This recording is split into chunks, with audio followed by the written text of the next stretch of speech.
Welcome, everyone. This is this week's episode of Cubfidential, the League Divisional Series 2024 edition. I'm the producer Denzel Snipes, and we got a great show. We're just gonna look at the past games of the National League Divisional Series and the American League Divisional Series. So let's go on and bring in the host with the most himself, Mr. JB Ellis. What's going on, Denzel? Welcome to another week at Cubfidential. I don't know. Watching these playoffs, I think the Cubs could have made some noise, but they're not there. And Detroit is up 2-1. Great series going on there. They took an advantage. Mets with a chance to close out the Phillies. That game going on live right now may happen while we're on the air. Yankees are in a dogfight in KC. And the Dodgers, they lost their souls to the Padres. But let's bring on Jason and let's start talking about some playoff baseball. What's up, JB? Not much, man. How you doing? Not too bad. So what do you think about the playoffs so far? Man, it's been exciting. I've enjoyed watching Detroit, man. Detroit's been putting it on them. And the Mets, man. I love watching the Mets. Mets are on fire. They're on fire, man. You know, you look at them and it's like, wow. I think we're going to see a Mets-Padres NLCS, which is pretty shocking considering that the Phillies and Dodgers are powerhouses. Oh, yeah. Yeah, I was expecting the Phillies and Dodgers in the championship series. But, man, the Mets can score runs and bunches, man. Just with tonight, Lindor hitting that grand slam. And we all know what happens when your bullpen falls apart. And the Phillies bullpen has been absolutely horrible. You know what? I'm not even going to blame them because all the games have been low scoring. I mean, granted, they've given up a lot of runs, but all the games have been very low scoring. So they're just not hitting. You know, you look at guys that just don't hit in the playoffs. The Phillies, for whatever reason, are not hitting. It's pretty sad. But let's start with our first topic once Denzel throws it up there. So the Mets beat the Phillies 7-2 in Game 3. The Mets launched 2 bombs. Will the Phillies bats send them home? Will the Phillies slow bats send them home? So we're just kind of talking about that. I mean, so right now it's the top of the 8th for the Mets. You just alluded to Lindor hitting a grand slam in the 6th. It's actually the bottom of the 8th now. They just got the last out. So, you know, you're looking at this series, and Philly, which has won one game, has scored 2 runs in Game 1. The game they won in Game 2, they scored 7, 2 in Game 3, and 1 in Game 8. So they're averaging about, 3.5 runs a game, which is not horrible. But then you look at the Mets side. The Mets got a 6, a 6, a 2, and a 4. And have had much better opportunities and been hitting timely. What do you see the difference as far as the hitting in this series? Yeah, I think it like I said, man. It all comes down to the Phillies bullpen. You know, Hoffman came in tonight, and he just had I think there was like 2 or 3 wild pitches in the game, and then Estevez comes in and gives up that grand slam to Lindor, and I think it just happens to be that the Mets are scoring, obviously scoring more runs than the Phillies, and you know, they're putting themselves in a position to win. Yeah, and I don't know if you got a chance to watch any of this game, but the Mets had opportunities. They had 2 guys out of the first inning, didn't do anything. I want to say it was the 4th or 5th inning. They had bases loaded, and they did nothing. You know, and then they finally broke through in I believe it was the 6th. Yeah, so, before Lindor hit that grand slam, they were 0 for 3 with bases loaded. Yeah, so I mean they've had opportunities. You know, there are 2 problems with that. One is, you know, you can't keep giving teams the opportunity to score. And secondly is when you're the team that has the opportunities, you can't keep not cashing in on them.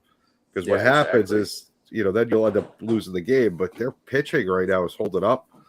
And they're doing well. But what do you think the issue is with the Philadelphia hitting? You know what? I haven't really paid too much close attention to the Phillies. I just been excited about the Mets and how they're playing. You know, it's just it's sad the way that they're playing, man. I thought they were gonna, you know, come through and beat the Mets and be in the championship series, and it just doesn't look that way. Yeah, I mean, looking at their lineup, the only guys that are hitting, Harper's got a 333 average through the series, and Castellanos is hitting 412. So that's their 3-4 hitter. Everybody else is 200 and below. So, I mean, that's just, you're not going to win games when you only have two guys that are hitting. Yeah, You know? yeah. That's not going to get it done, especially in the playoffs. No, but tough break for the Phillies getting the Mets. The Mets were another hot team like Detroit, which we'll get to, I'm sure, in a few minutes. So I definitely understand what's going on there. And it's just, you get these teams that come out and get the top two seeds in the MLB playoffs, and they just don't win. Yeah, I don't remember who talked about it, but they were saying something about the Phillies having like almost like a week off and then trying to get back into the routine of playing again. That's rough too, but it's the playoffs, man. You got to up your game. You can't simulate facing Major League Baseball pitching, no matter how hard you try. And I think that's the problem. It throws the hitter's timing off. So, game one, I give you a pass. You can blow game one. After that, you got to start hitting. And it looked like that's what happened with Philly. They came back and won game two. They scored a bunch of runs. But then they went to New York, and the bats went back to sleep. Yeah. So it's definitely going to be interesting. Bottom of the eighth, 4-1 Mets. Mets 3 outs away from going to the NLCS, where they'll face the Dodgers or the Padres. What do we got next, Denzel? All right, the Padres beat the Dodgers 6-5 in Game 3. 6-run second inning is all that was needed for San Diego. Will history repeat itself with Slam Diego sending the Dodgers home? So this has been a fascinating series. There's a lot of bad blood. It's reminiscent for me of watching the old Yankees-Red Sox series back in the 90s and early 2000s, how much they hate each other, these two teams. And I think this has become a bigger rivalry than the Dodgers and the Giants, which was, the top rival of the Dodgers for some time. But San Diego is a much better team right now. So what do you see as far as San Diego winning tonight and their prospects of sending the Dodgers to the Caribbean for the winter? Yeah, I mean, you gotta talk about Tatis, man. He's 10 for 16 in the series. He's been playing lights out. He's hit 4 home runs in the last 5 postseason games. The only other player to do that and have no Ks in a 5-game span in past seasons was Lou Gehrig, and that's from 1928 to 32. So, yeah, he's come through in a clutch. Yeah, it's just it amazes me how certain teams just play better against certain teams. San Diego, they had a chance to catch the Dodgers and win the division, and they couldn't get it done in the regular season. They played them the last week of the season. They had 3 games up in LA.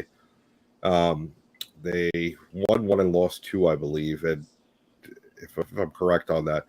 But they just seem to play the Dodgers well and tough, and there's a lot of bad blood. This series got crazy with Profar with his catch where he tried to deke out the fans, and then you had Machado throwing the ball at the netting over by the manager. Yeah, and there's just a lot of heat, and I'm shocked it hasn't turned into a brawl. But I mean, it's playoff baseball; you don't want to get tossed. right, yeah. These guys just don't like each other, and maybe the Dodgers need that to wake themselves up, is to get into a fight. I'm not saying that I'm advocating to fight, but sometimes you need that spark, and maybe that would get them up and juiced and ready to go. Yeah, they're definitely going to need a spark to tie up the series.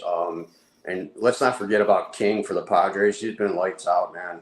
He's 2-0 this series, and last game he pitched, he 5 innings, 5 hits. He did give up 2 home runs though, so that kind of hurt him. But yeah. Yeah, and I mean, King came over in the Soto trade. It was a nice piece for the Padres to get, and it's they look good. They have all the pieces. They're hitting timely. They have that swagger which you want to have in October. The Dodgers, on the other hand, they're just limping along, $200 million waste of space. They don't have heart. It Yeah. reminds me, and I know I throw a lot of references back to the Yankees, but the Yankees have done so many different things in the time that I've followed them. This reminds me of the '80s Yankees, where you just throw all these all stars together and all these Yeah. great players, and you expect them to win. But it doesn't work that way. You got to have team chemistry. That's why Detroit is such a tough team to play right now, because most of that team came up together through the farm system. So there's such chemistry there, and that just builds camaraderie, and you play so different.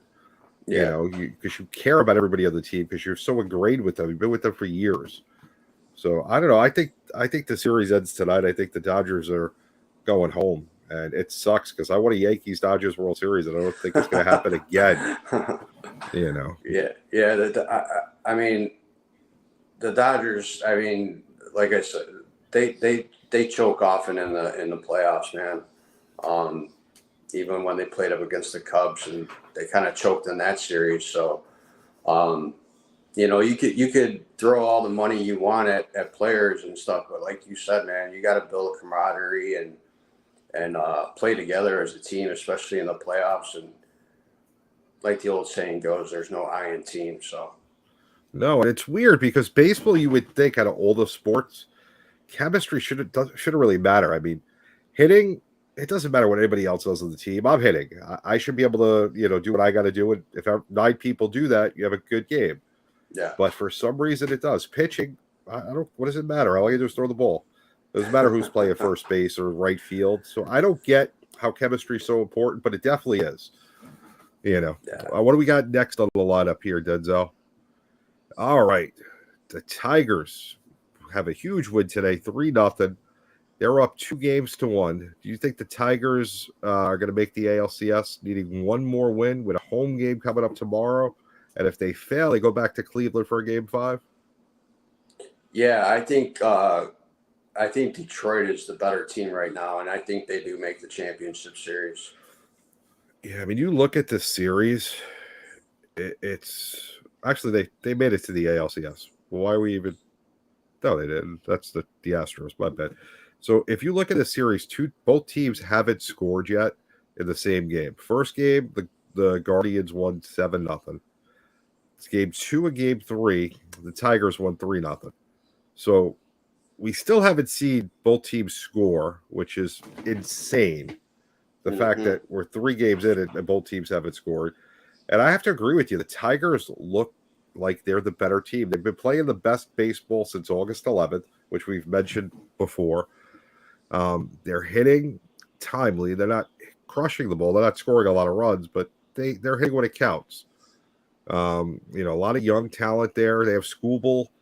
I believe he's going to go in Game 5 if there is a Game 5. So when you're sitting with the best pitcher of baseball, knowing if you have to win one game, there's no pressure tomorrow. You don't have to worry if you close out the series because you got your dog going Game 5. I Right? love Yeah, Detroit in exactly. this series. What are your Yeah. thoughts? Yeah, I mean, Skubal has been great, man. He pitched 7 innings, 3 hits, no earned runs, no walks, and 8 Ks, man. And this is, I think it's the first time since 2013 that Detroit's been back-to-back shutouts. So they're playing, like I said, man, they're playing team ball, man, and they're doing what it takes to win these games. Yeah, it's pretty wild. I mean, all right. So last series we got to talk about. The New York Yankees won Game 2 4-2. Oh no, the Royals defeated the Yankees 4-2. The Royals had a 4-run fourth inning. They sealed the deal in the Bronx. Is this going to go 5 games right now? Just so we know, everyone's up to date. After 4, the Yankees finally got on the board at the top of the 4th. It's 1-0 going into the 5th inning. Yankees.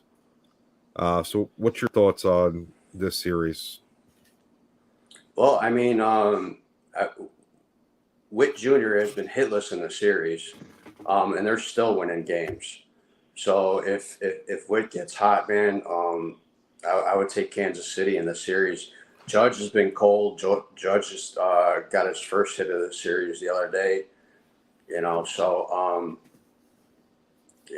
Yeah. If Witt gets on hot streak or whatever, and proves that he could be the MVP or whatnot. I think Kansas City will take that series.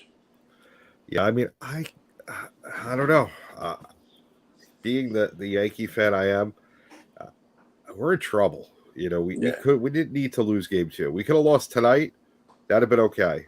They had Lugo going, their best pitcher. We'd be up 2-0. So there's an update in the Met game. I'm trying to see what happened. Give me 1 second. But yeah, so I mean, we could have lost tonight, but can't lose game 2 at home. Lugo is too good of a pitcher, and you can see they're struggling. They got 1 run, they scratched it across, and they lead 1-0. I could definitely see this game going 5. It would not shock me if the Royals beat the Yankees. I said from the beginning of the year, I don't think the Yankees have what it takes to go to the World Series.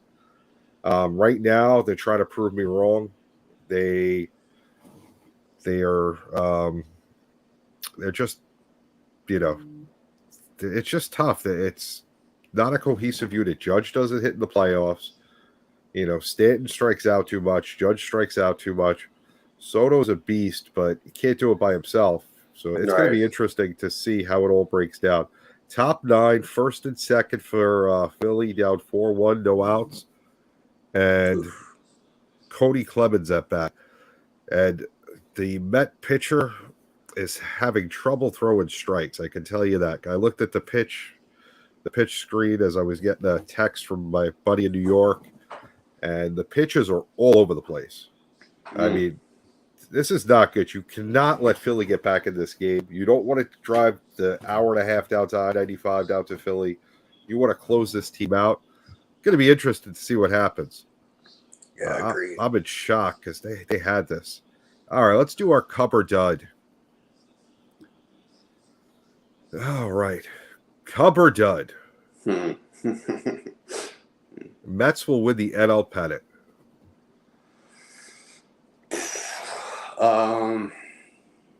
Man, they're the hot team right now, so I'm gonna say Cub.